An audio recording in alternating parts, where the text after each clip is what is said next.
Lijepo vas sve pozdravljam iz svog zimskog studija. Malo je hladno vani, pa nećemo biti na terasi.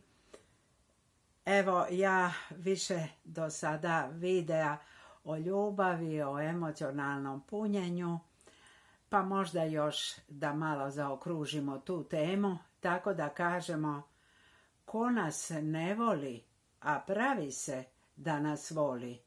Ko to nama preko nekih drugih svojih potreba proba poslat poruku: joj, ja tebe jako volim, ti si meni najdraža. Toliko si mi draga da kad ti ideš posjetiti svoju kćerku ili svoju kćerku i unuku ili sina ili staru majku, onda ja ne mogu nikako to progutati. Pa dokle će to takvo ponašanje tvoje? Kako možeš mene ostaviti dan i pol? Ja ću dan i pol jesti samo podgrijano, pa to nema nikakvoga smisla. Voli li vas taj čovjek? Ili kaže jedna žena svome dragome: utakmica. Šta? Opet neka utakmica. Kakva utakmica? Ma nema šanse da ideš na utakmicu. Ako ti odeš na utakmicu, ja režem žile. Ili ću se spakirati i idem kod svoje mame. Utakmica. Dakle, ako se proba pokazati ljubav na takav način, da je ljubav nešto što nema mjesta tu nikakvoj drugoj aktivnosti, da je to jedna posvećenost od 0 do 24.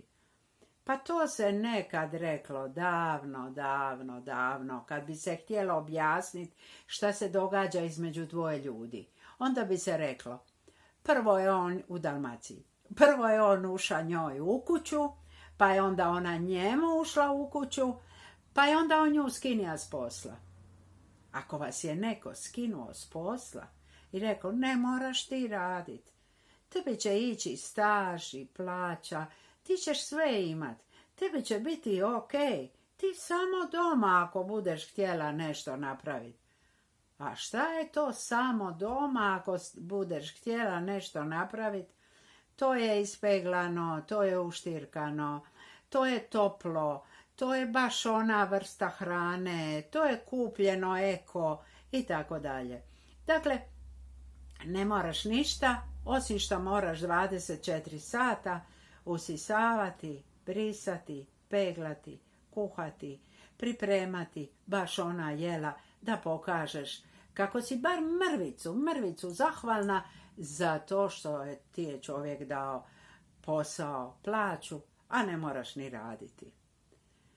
Vrlo je, znate, teško u početku kad si ushićen, kad si zaljubljen, kad si nekako u posebnom nekom stanju. Čini ti se taj čovjek divan, čini ti se ta osoba krasna i ti ne vidiš te neke mane. Ti poslije tek polako, kad se počnu te stvari ne samo ponavljati, nego kad se počnu te stvari proširivati zahtjevi. Da, ali nema nikakve šanse da idemo na godišnjicu ili na proslavu ili uopće kod tvojih roditelja. Pa pa tvoja kćer može naravno živjeti kod svoga oca. Pa mislim, zbog čega bi ti nju posjećivala? Pa ti imaš mene, imaš moju kćer, pa mi ćemo tu živjeti zajedno. Treba vremena, pogotovo dobronamjernim ljudima, da shvate šta se to zapravo događa. Je li to ljubav ili je to možda neka posebna vrsta zarobljavanja? Dok je to, kako se to kaže ovako nježno, zlatni kavez, dok je to zarobljavanje možda nekako malo maskirano s nekim lijepim riječima, Ma sunce moje, nemoj ti meni nikud ići, ti meni trebaš. Ma joj, dan i po je previše, ma 2 dana, ma nikako 2 dana. A kad se to pretvori, ne ideš i gotovo. Padne li još koja čuška? Prvo čuška, a poslije, znate šta se svašta događa. Čitate novine. To izgleda kod nas narodni običaj. Femicid. Jeza. Užas. Nije to ljubav. To je agresija, kontrola. To je želja da se drugo živo biće posjeduje. Nemojte se dati u tu priču. Molim vas.